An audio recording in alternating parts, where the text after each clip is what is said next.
Before the Israelites ever reached the walls of Jericho, a woman named Rahab lived quietly within the city. Jericho was known for its strength, its towering walls, and its people who had turned their hearts toward wickedness. But Rahab was different. She listened. She paid attention.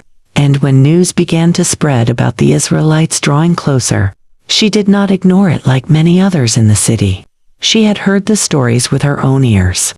And those stories stirred something inside her that the rest of Jericho refused to feel. Rahab heard that the Lord of Israel had parted the Red Sea, a miracle impossible for any human power to perform.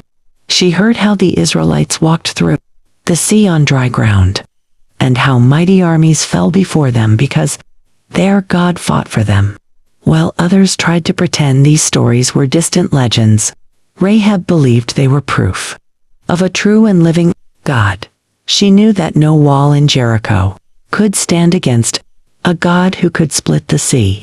The fear in the city grew stronger as the Israelites approached, but for Rahab that fear became recognition. She understood something the rest of Jericho would not admit. Their city, proud and stubborn, could not resist a God this powerful. She realized that the Lord was not just the God of one nation.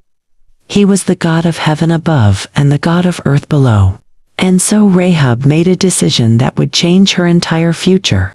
She chose to trust the God she had never seen more than the city she had lived in her whole life.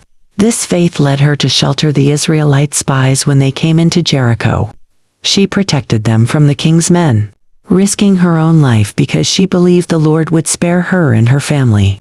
Her courage was not born from strength, but from the understanding that the God who parted the waters was worthy of trust.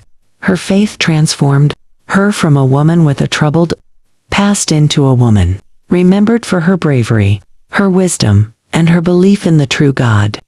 Bible reference, Joshua 2:9-11.